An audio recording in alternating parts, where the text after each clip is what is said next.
Professor Arun Kumar, let me begin this discussion with you. A couple of days ago, we had the data coming from CMIE that largely told us how the unemployment scenario in the country was. And now this is the official government data for the second quarter, July to September. How do you see this data? Do you see it as a ray of hope? So, it is expected that when a lockdown or partial lockdown that was there in the first quarter that is eased, then business will begin to revive, jobs will start getting created. So this is expected. The question is, are we adding more than what we had before the pandemic? That's the real issue.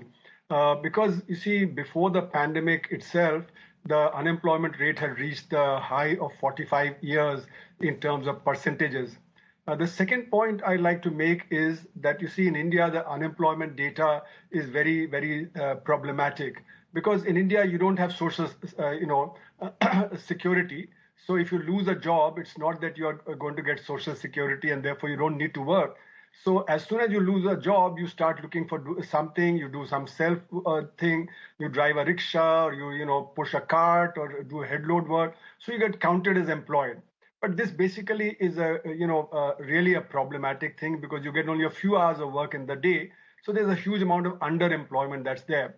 And in agriculture, there's disguised unemployment. Now, our employment data doesn't capture this problem that, we have a lot of disguised unemployment in agriculture. We have a lot of problem of underemployment in, the thing. Then the unorganized sector, which has been hit very hard, we don't really have a good handle on that. And that data really needs to be looked at because the organized sector can do well, organized sector can improve. So in India, you have two different sectors, the unorganized and the organized. And within the organized also, there are those sectors that were doing well. For instance, as was mentioned, IT sector, telecom sector, and so on. But there are other sectors that were not doing so well. So I remember the data from July, August of last year, when the consumer survey of the RBI showed that the consumer confidence was at 55.5, whereas before the pandemic it was at 105, so it was less than half. And similarly, the capacity utilization in industry was at 63%, whereas before the pandemic it was at about 72%. So given that capacity utilization had not recovered, so investment is not going to recover, and the consumer confidence, if the consumer confidence is not there, then capacity utilization will remain low. And therefore, employment generation will be a problem. So we need to boost consumer confidence. We need to boost the business confidence so that the investment rises. And then, job generation will take place in a much larger level. And then, we'll cross the levels that we had achieved earlier. One final thing, the labor force participation rate has come down in India. In most countries comparable to India, it's around 60%. In India, it's around 40%. So large number of people are not looking for jobs at all. They don't get counted. So that's another problem and another issue. And especially here, women, large number of women have dropped out. So even though now the number of percentage of women has increased as per this data, but still, it's very low compared to other countries. But we'll discuss this point about, falling labor force participation rate in the country, how it has come down. You say that a lot of people are not really looking for jobs and how should we interpret this data in just a bit. But before that, let me also take the opening comments from Professor Santosh Mehrotra on what the government data has suggested. Professor Mehrotra, you were there with us a couple of days ago as well when we were discussing the CMIE data. How do you see what the government's data has suggested? Do you see it as some kind of a green shoot, at least in 9 sectors where the employment has risen by about 2 lakh in July to September quarter? Well, the point is the economy is reviving. There's some job growth that's bound to happen. The real issue, I think, was already flagged by Arun when he pointed out that the total number of people who are of working age who are looking for work has been systematically falling, and overall, in the organized and unorganized taken together, the worker participation rate, meaning those who have work, has fallen. So that's the foundational fact that needs to be taken into account. The second thing that you are pointing to about green shoots. Please remember that this government's quarterly report is confined to the organized sector for those enterprises which employ more than 10 workers only. So it does not deal with what has happened to the unorganized sector. It is the unorganized sector which has taken the biggest hit. This is the second point. The third point about the organized sector itself is the following. That overall, we know from CMI data that regular work, which is what is the dominant form of work in the organized sector, has been falling. And the NSSO is also saying this exactly the same thing. This is the actual situation. Honestly, it's not entirely clear to me why this government and the Ministry of Labor is even doing this survey at all, a subject I will come back to, because this kind of quarterly survey data is already being generated on a regular basis for an urban sample, which is obviously going to be pretty much comparable to what is being captured here in this organized sector, 9-sector survey. Therefore, the purpose of this Ministry of Labor survey is completely lost on me. Let me say something about what Arun said about the data on employment in India being problematic.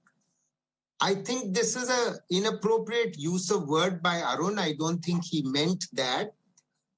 He's absolutely right when he said that, unfortunately, the National Sample Survey Organization's data does not tell us the scale of labor underutilization, the labor underemployment, and which is the precise. I'm actually a member of the Standing Committee on Economic Statistics of the National Sample Survey Organization. And we have recommended to them, and they have accepted that what they need to do is to adopt an internationally accepted format so that labor underutilization is captured. We currently tend to focus our attention on a 365-day recall period as opposed to a 7-day recall period.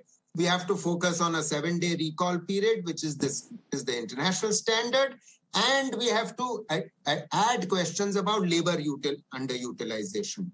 But the bottom line is, Hina, that this survey is a very partial survey. It's an extremely partial survey. It's only about the organized sector, point one, and that too only about 9 sectors. And honestly, I was looking at its design, and I think there are real issues about the way it is. Can I play the role of devil's advocate here, Professor Mehrotra? You say the survey is partial, then you also say the survey is also about 9 sectors. So can we at least see the glass half full here? I agree with what you're saying about how there's a lot that needs to be done, the unorganized sector, how it is doing, the issue of labor underutilization is not getting captured in our data. That's also a very important aspect. But talking about this data specifically, Professor Mehrotra, hear me out. What I'm trying to ask you is that at least this data is telling us what is happening in 9 sectors. Even if it's the organized space we're talking about, can we at least see it like that? No, because it is contradicting a much bigger sample survey of the CMIE, which is showing very clearly that the organized sector jobs in regular jobs are actually falling. They are continuing to fall. I'm sorry, this is contradictory. That's the point I'm trying to make. Please try and understand that this is an extremely partial and designed survey. You call it a partial survey. Now, they were saying, I want to understand from you about the data. Okay, and a badly designed one too. Got your point, sir. They were saying, I want to understand from you, firstly, how do you see this data? Is it reflecting what's happening in the 9 sectors, or you believe it is, probably partial and a badly designed one, as being said by Professor Mehrotra here on the show? So, Henna, I do believe that when I look at its data, it kind of resonates with what is happening in the market.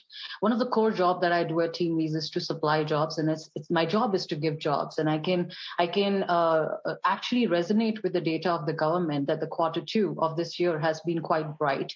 Of course, there will always be a comparison that we had a glim here, and we had a very bad Q1 because of restrictions. Thus, Q2 would look brighter, but overall there has been a positive movement in almost every sector, and including the sectors that the government is talking about. While TeamLease does their own data analysis, and we have our own reports that come out, Henna, and it kind of tallies with what the government is talking about. While for us, the sectors that did brilliantly well and are still doing well is tech. I'm sure most of us are very well aware that right now Bangalore is more expensive than Silicon Valley when it comes to manpower. And that hike and that rise is going to continue. We have e-com, which is doing brilliant right now. And that push of the digital world is exactly the reason why you're seeing tech startups, e-com services that are really picking up. We are looking at a growth of almost around 20 to 30%, and it's unprecedented. And all of these sectors have come into play. You have to keep in mind is because of COVID. COVID has pushed digitalization, and these are the sectors that are booming as the year progresses. So yes, there is a positive sentiment in the market, and there are sectors which were not really doing very well before COVID that have become the bright spots, whether it's healthcare, whether it's education, whether it's tech startups, whether it's e-com, even telecom, as a matter of fact, is doing brilliant for the fact that we are looking towards 5G launch, we are looking at IoT, and all of that requires manpower.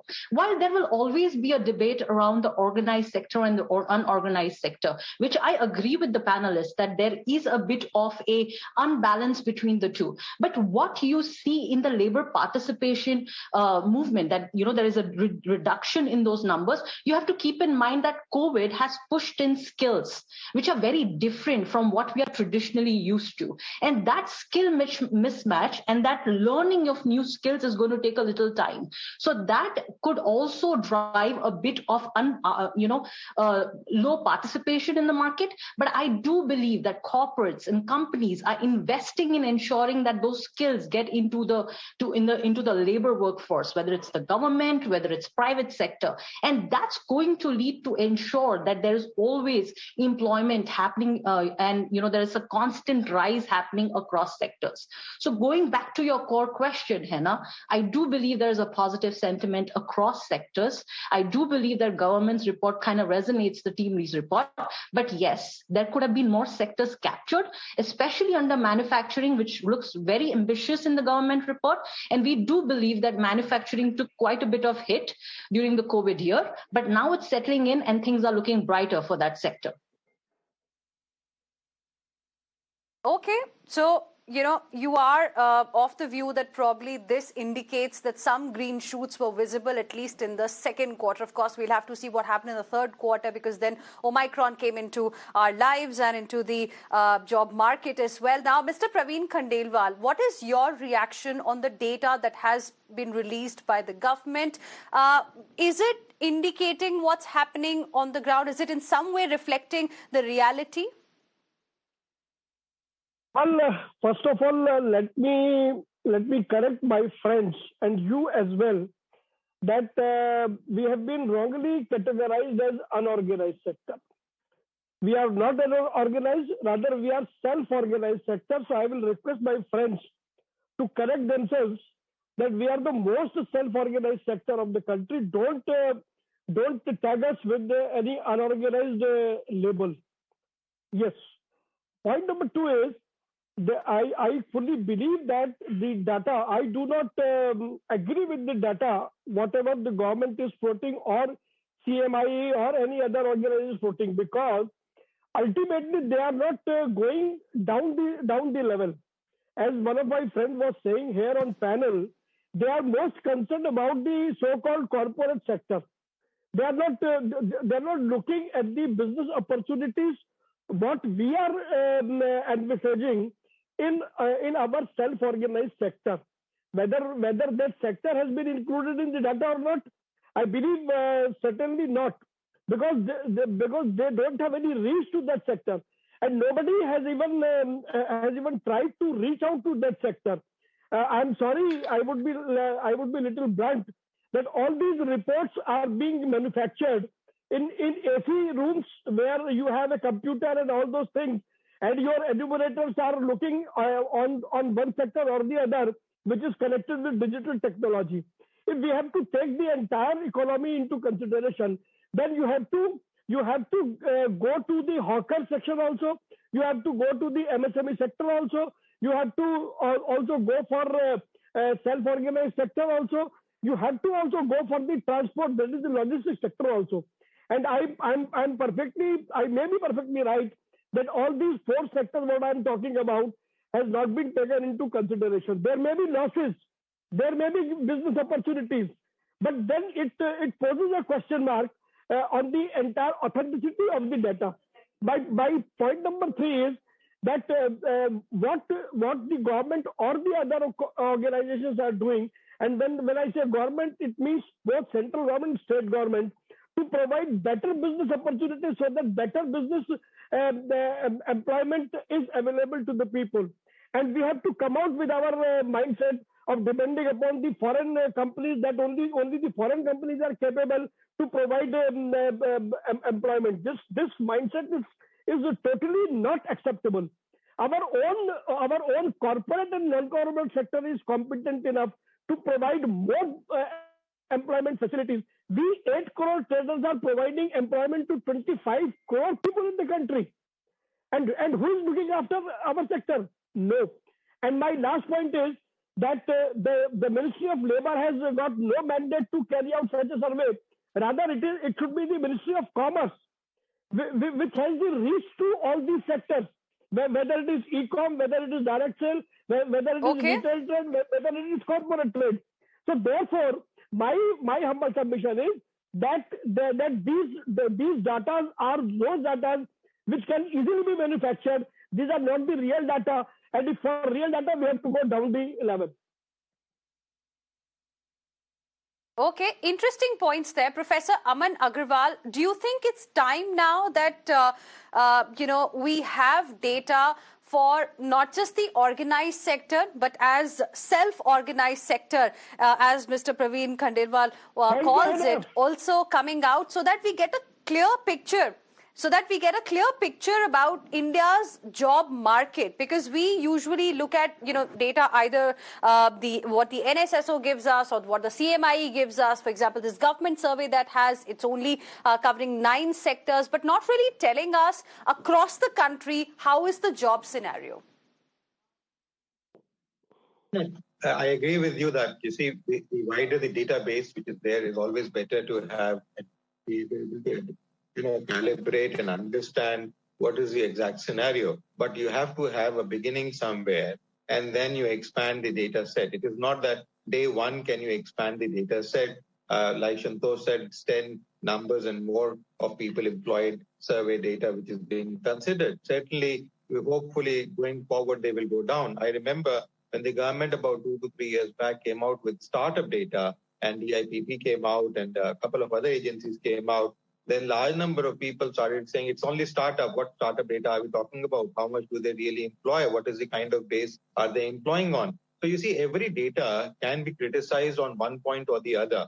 And there is no data, to the best of my knowledge, anywhere in the world which can capture all the possible aspects. And specifically in a country, such a diverse country like India, where we are not known for only one particular sector, but for hundreds of sectors. In fact, within sectors, there are their own sectors which are there, which have grown big now, and they want to quantify themselves as independent. Like my colleague just said, so instead of calling them as unorganized. So which is, in a way, very good way of putting what he wanted to communicate. But the question is, what are we wanting to look at? Are we wanting to see and see how does it really make an impact? And we are here, at least, we are able to see the data as also, Arun talked in the beginning, that there is a positivity which is visible. There is, Santosh also said, there is growth with rebound factor. So at least finally there is a fact that everybody has started seeing that there is a rebound factor, there is growth in the economy. And this data is also in consensus with some of these factors of growth which are being projected. The very fact that the GDP numbers have been consistent with what RBI has been projecting, which had fairly a large variation in the earlier years, but now we can see clearly the projections are coming to almost the same level as they have been projecting, is clearly an indication that the data crunching, the way the data is being looked upon, is well done. It is not that it is a half-cooked kind of a work. Certainly, as I said, any data can be questioned. Fortunately, these 9 sectors are being considered. The number of firms is not that large, but fairly a good number in terms of data set. We can certainly expand it, and I think the government will do that. The data survey, whether it is done by Ministry of Labour, or it is done by NSSO or any other agency like CMIE or any other government body, I think the question is there has to be a beginning, and the government's seriousness is visible here, that they are looking at giving these data out so that people can look at and have that positivity. Because you see, if you keep talking about only unemployment, and most agencies bring out the unemployment data per se, and if you only look at unemployment, that brings in a lot of dissent, and people say, oh, there is so much of negativity, then maybe I'm not also going to get a job. When there is a hope, there is a offshoot which is being visible, when data is also showing those kind of offshoots, then there is a hope which starts getting generated in people, and we see more positivity coming out in terms of people getting employed, and at least now they can think of, people can start aligning their thoughts, that at least these are the 9 sectors which I've shown. Let me realign myself, let me see if I can get into some of these sectors so I can be part of the growth which is being observed in the country like India. Interesting point of view. Mr. Praveen Khandelwal wants to make a point. 10 seconds only, sir. Well, with due regard, I would remind my learned friend that this is not the beginning, sir. We have consumed 75 years in the country, and if we are not able to carve out the basic fundamentals and parameters of any data, then certainly it puts a question mark on the authorities who are preparing data. So therefore, a holistic approach should be needed. And my last point is that I do agree with my friend that instead of losing the jobs, perhaps we might have created the jobs. So for that we need to go into the details of it. You know, I like to just add on here. Professor Arun Kumar, now. Yeah. Yes. Professor Raman, very quickly. Yes. Just in a second, you see, countries like United States of America, where the formal independence is over almost about 300 years now, even there the unemployment levels are fairly large, going up to anywhere between the formal information about 4.5%, 5%, going to up even 12 or 15%, with various analysts analyzing the unemployment there. So, to say that just because, we have been 75 years old, to say that we should have learned the task by now, certainly, and that is not the responsibility of only this government, but all the governments which have been in power. So, but we need to at least whatever we are seeing now, we need to look at it. And knowing that COVID has taken a big hit in not only India, but around the world, and large number of people from overseas have also turned back to India because of COVID, from the Arabic region and other countries which have been employing excessively from India. I think given that, I think this particular figure certainly bring that hope. Right. Now, Professor Arun Kumar, you had raised a very important point of falling labor force participation rate in the country. Why do you think it is happening? The reason is that people have given up on jobs because they're not getting jobs. And the reason is very simple, that the 80% of the investment goes into the organized sector, where there's high degree of automation, and therefore very few jobs are created. And that's the reason why, the unorganized sector is as large as it is, because people don't get formal sector jobs. So if I remember, in 2015, there were jobs of 360 peons in UP, and you had 23 lakh applicants, of which 380 were PhDs and 2 lakh were BTech, MTech, BCom, MCom. So if the jobs are there for BTech, MTech, BCom, MCom, they would not apply for a peon's job, which required only a 5th class degree. So, any number of examples can be given where we can show that people are doing residual jobs, which are in the unorganized sector, or as Mr. Khandelwal said, self-organized sector. They have to generate their own job. They have to push a cart, they have to push a rickshaw or do something like that. And this is where the unorganized sector is getting invisibilized. because in our data set, the unorganized sector is not captured in terms of production and so on, and that's where the problems really lie. Finally, I would say that the MSME is a misnomer, because micro sector, which employs 1.7% on an average, is 9% of the units and 97.5% of the employment. But when we lump MSME together, then the micro gets represented by the small and medium, which is not correct, because small and medium are very different from micro. So in other words, the data does constitute a problem in terms of measurement of micro sector, in terms of the self-organized sector, as Mr. Khandelwal says, and in terms of employment generation. May I come in? Okay. Professor Mehrotra. Right. Yes, Professor Mehrotra, what is your opinion on, falling labor participation rate? Well, the labor force participation rate has been falling, and the tragedy is that India's labor force participation rate, which is the share of the working age population, the young, huge bulk of our population, which is the share of the working age population that's looking for work, that's been falling. It's already extremely low, as we pointed out earlier. Globally, it is 61%. In our country, is 40% and falling. But let me return to, this is precisely because the jobs are not growing. So let me return to where the jobs are growing. So the team leads person rightly pointed out that there are certain subsectors in services, certain subsectors in manufacturing, which might be showing green shoots. Startups, food tech, fintech, edutech, health tech, yes, of course, they are showing some green shoots. No question about it. Some jobs are growing there. We are trying to give you and our viewers a more macro picture, so that even for the organized sector, you need to appreciate that overall the CMI data is showing in no uncertain terms that regular jobs are falling. Point one. Point two. I want to tell our good friend from the Confederation of Traders that trade is part of this survey, which the government has reported on. Logistics, transportation is part of the survey. And, no one uses a term called self-organized. Within the unorganized, which employs less than 10 workers, there is a category which is registered, like you are, like most of the units in the Confederation of Traders. And there are millions of others, majority, as Arun rightly pointed out, which are unregistered. So all of this is being captured. The bottom line is that there is good quality data being generated by the National Sample Survey Organization of India, which is part of the government. The Ministry of Labor in no country generates the kind of data that is being generated. It is only duplicating work which is already being done by the National Sample Survey Organization. We need to rely upon the National Sample Survey Organization data, which is generating annual data, but is also generating quarterly data. So good quality data is already being generated by the government. Okay. We need to rely upon that rather than rely upon the Ministry of Labor doing these kind of surveys. And the private organization CMI is producing once a month, very, very reliable data.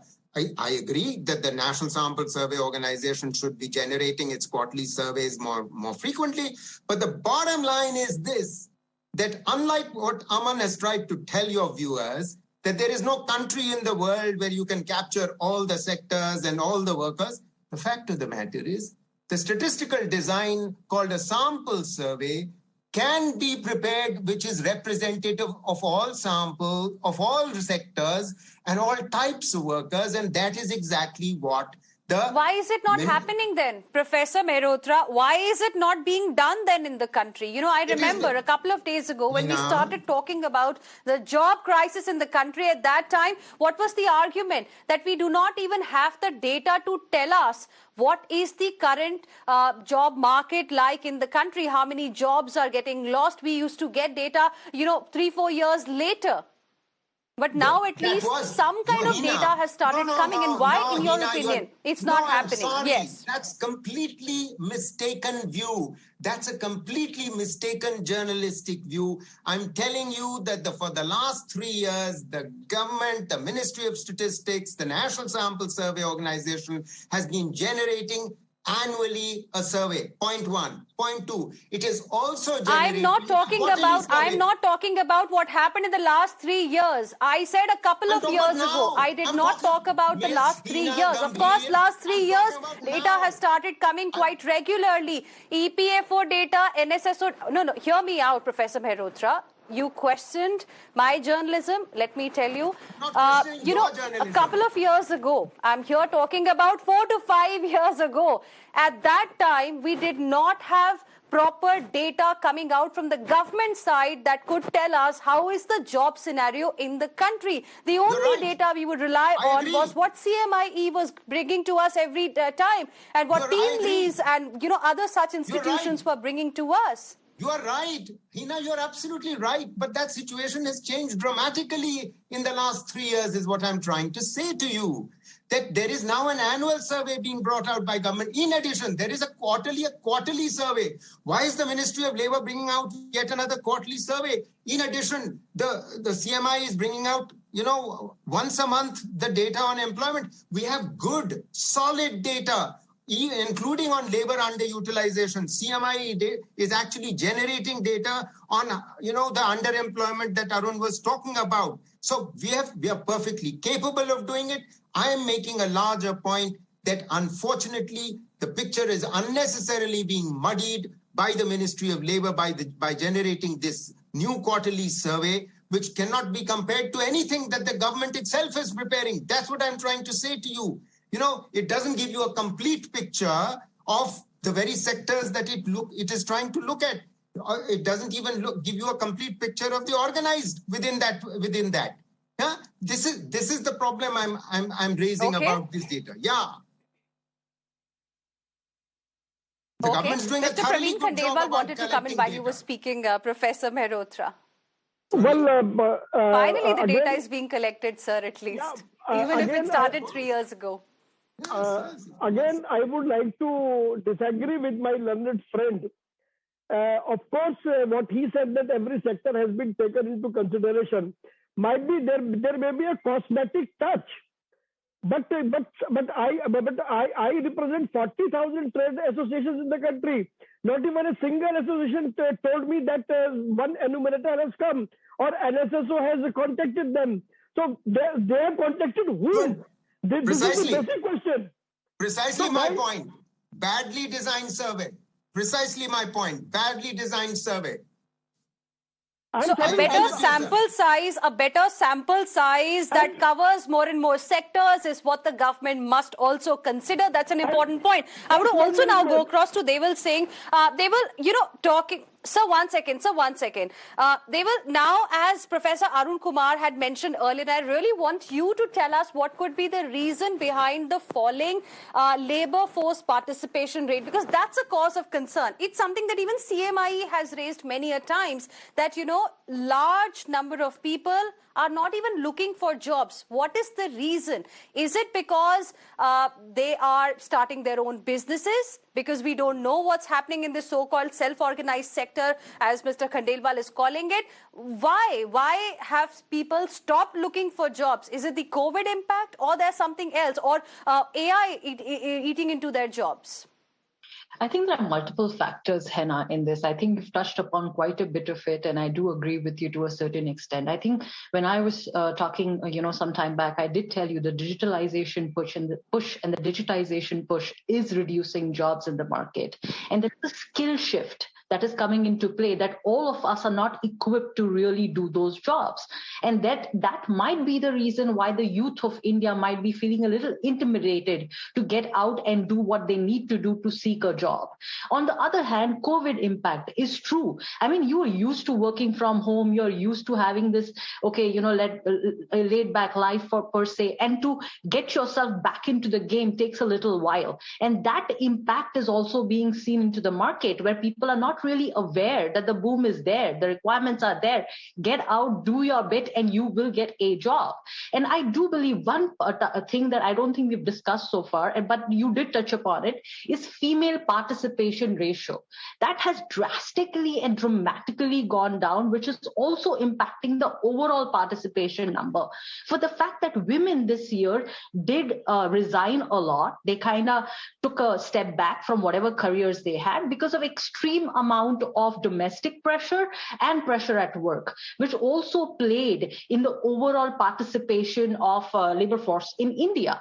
And all of these factors do in a way sound negative, but the positive push that I want you to consider is the boom of startups and the boom of self-owned businesses in India. While yes, COVID has made it difficult for some of the sectors to be able to thrive, but I do believe that there is this amazing opportunity in the country with the digital boom, where so many young people, and also I think one of the things the panelists said that people outside of India want to come back to India and want to create their own startups, and there is this tremendous boom happening in the world of startups, and people genuinely want to explore whether they can do these businesses, they can create companies and ideas which are more digital in nature, portal driven in nature, and that can become big companies like Google's and Facebook's of India. And while you have seen the kind of IPOs we've had in this year, I do believe it's a dream that is possible, and most of the youth is seeking to move into that direction.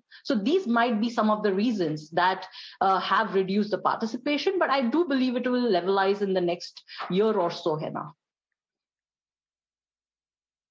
Okay, I want to give you the last word, Professor Aman Agarwal. Budget is around the corner. Do you think something can be done? Because as far as the job crisis in the country is concerned, it was there even before the pandemic came into our lives. This was an issue even before March 2020.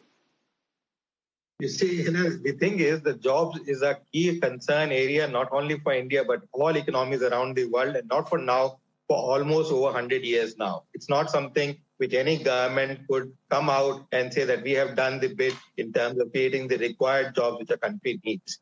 But certainly there are steps which are being taken, and certainly this labor force participation which has gone down is also a resultant of the large number of startups, as my colleague just said, going up due to COVID pandemic, the IT bubble burst which has taken place, or the IT services which have been going up. And that's where we are seeing a huge chunk. And this government did try to bring that up in terms of the Startup India program as to how the large number of entrepreneurs are seeping in, where one employee, 2-member team, 3-member teams are actually creating new businesses, new structures, and trying to contribute. And when they were being made a laugh upon because they said, oh, that is not what gives boost to an economy. What gives boost is the other sectors. Now the Labour government, the Ministry of Labour is trying to bring out that sector as well. So it's a question of combination of some of these information. But just one more point which I wanted to make for people here, what Arun talked about, wherein he said large number of applicants which are even very highly qualified coming to a very low-level job. 3 years back, one of my colleagues standing outside the authority heard from the PM there that, he has not made his buck for the whole month because he earns about 2 lakh rupees per month apart from his salary. Now, that is what makes a kick where people want to join in as a PN. I, as a professor, do not make that salary which he is making per month off the records. Now, this is something which is making people to move to some of the government jobs in this country, and not because they have PhDs or they have masters or they have the qualification which is required for that job. So we should not confuse ourselves and confuse the people of this country that why people look for a government job. There are a large number of factors which are there responsible for it. But the good part is, the way we see growth, we are seeing... Well, that's an important point of view that you're raising. That's an important point of view, Professor Agarwal, that you have raised. But of course, there are many who do go looking for jobs because they don't have a fixed monthly income. They are highly qualified, but unfortunately, they've not been able to get into the job market. They've not been able to get a job of their choice, and they have no other option left but to be in queue to either become, a peon or probably take, these kind of jobs which do not require you to be either a PhD or or even have a master's. But that's the situation, and we really hope that something is done to solve that concern as well. Thank you very much, all of you, for joining us here on this debate on Mirror Now. Professor Arun Kumar, Professor Santosh Mehrotra, Praveen Khandelwal, Deval Singh, and Professor Aman Agarwal. Very interesting suggestions were given, very interesting points were made by our panelists as well to help us understand how exactly is India's job market. Of course, there are certain green shoots in some sectors. That's what most panelists seem to agree on. But a lot needs to be done. And we also need to figure out somehow to understand what's happening in the unorganized or self-organized sector as well. I appreciate all of you for joining us here on Urban Debate. Heading into another very, very short break. There's lots lined up for you on the other side as well. Stay with us.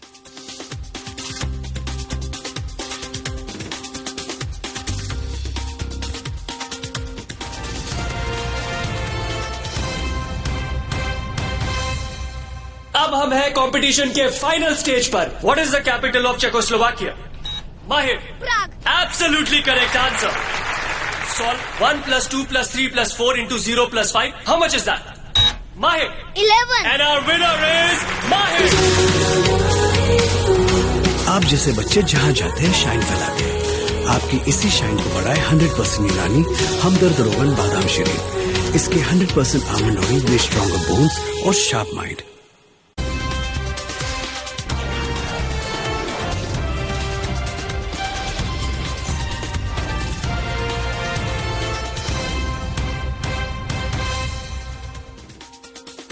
Welcome back here with us on Mirror Now. There's an update coming at this point in time from the state of Maharashtra. Latest investigation involving former Mumbai Police Commissioner Parambir Singh and former Maharashtra Home Minister Anil Deshmukh. Now, CBI has expressed apprehensions about the state government interfering with the probe. It has filed an affidavit in Supreme Court claiming attempts are being made to jeopardize the investigation, to which the Supreme Court said, and I quote, "It's very disturbing to see that the former police commissioner has no faith in its own police force and state government has no faith in the Central Bureau of Investigation." That's the update that we are getting for you from the state of Maharashtra at this point in time. This is with respect to the investigation that has been going on involving former Mumbai Police Commissioner Parambir Singh and former Maharashtra Home Minister Anil Deshmukh. And those were the kind of observations that were made by the Supreme Court today. A disturbing scene in the state of Maharashtra, and the CBI, in fact, has expressed apprehensions about the state government, how it is interfering with the probe at this point in time. In fact, it has also filed an affidavit in the Supreme Court claiming that attempts are being made to jeopardize the investigation. Now, that's a very, very serious charge here, a serious matter as well. CBI also trying to suggest that it's ready to take over the probe. Let's go across to my colleague Meenakshi joining us on the broadcast this evening. Meenakshi, good evening. Some scathing observations made by the Supreme Court in this matter. Well, absolutely, Hina, and that is why this becomes of such import, because what are we seeing these days? These are established agencies and state governments which are lawfully elected. If they go on to law cons and find themselves in this position before the apex court, it is something which is definitely very, very unfortunate. And like you rightly mentioned and referred to all the details of what transpired in the court today, Parambir Singh, our viewers will recall, is still on this interim reprieve that Supreme Court has provided to him on an earlier occasion after he had to disclose his location of where he was. I mean, that is something that has happened in the past. But the big news and takeaway is what we are seeing play out vis-a-vis these agencies. These are agencies who have powers. These are very well mandated agencies who have been formed through a process. And for them, remember, it was Mr. Tushar Mehta, the solicitor, who was representing the CBI before the Supreme Court. And he went ahead and said as to how there is this apprehension or doubt in the agency's mind that the state government would pose obstacles in its probe, which led the Supreme Court to make this observation as to how something like this is very unfortunate and very, very disturbing. Right. Meenakshi, requesting you to stay on with us because there's another important update that we've got from the Apex Court today, and we are being told that the Supreme Court tomorrow will be hearing a petition seeking the arrest and trial of people who made hate speeches inciting violence towards the minority community at Haridwar Dharam Sansad. Senior advocate Kapil Sibal had made this particular, he had in fact mentioned this petition before the bench yesterday. Let's go back to Meenakshi, who continues to be with us. Meenakshi, so what time is this hearing likely and what can be expected? Well, yes, Hina, this is listed as item 24, which can be somewhere around 11:30, depending on how the other preceding matters are dealt with by the bench. But the big news, like you rightly mentioned, is it was only yesterday the Honorable Chief Justice of India remarked as to how he will look into it. And today, the intervening day, the matter has already been listed for a hearing coming up tomorrow. This is what we underlined at Mirror Now constantly yesterday, that it is just a matter of time now before this matter gets heard, because remember, there's been emphasis and impetus lent to this particular cause. Even 76 advocates on an earlier occasion, when the Supreme Court was in the midst of a winter break, had made a representation to the Honorable Chief Justice of India to take cognizance. But it was only yesterday we got an insight into how the bench was thinking when it was the highest constitutional authority of the highest constitutional court of the land, which indicated clearly that they will be looking into it. So cognizance effectively was taken yesterday, coming up for hearing tomorrow. A lot of stock taking and accountability, which the Supreme Court will be looking to affix. All right. Appreciate you joining us with all of those details. Of course, we'll be tracking that story very closely with you around 11 o'clock tomorrow morning. Let's now move on. And there's another important story that we have for you on Mirror Now this evening. The outrage over actor Siddharth's sexist remark against badminton star Saina Nehwal continues. The latest one to slam the actor is Saina Nehwal's father, who says his family is deeply hurt by his comments and wholeheartedly condemns them. Harveer Singh Nehwal has demanded a public apology. National Women's Commission has also slammed the actor's remark, demanding that his social media account be blocked. Meanwhile, Law Minister Kiran Rijiju jumped in to defend Saina Nehwal, saying, and I quote, "India is proud of Saina for her outstanding contribution in making India a sporting powerhouse. She is a steadfast patriot besides being an Olympic medalist, flag of India." Making a cheap comment on such an icon depicts a person's mentality, unquote. Listen in to this reaction. Who has pampered the gentleman to call bad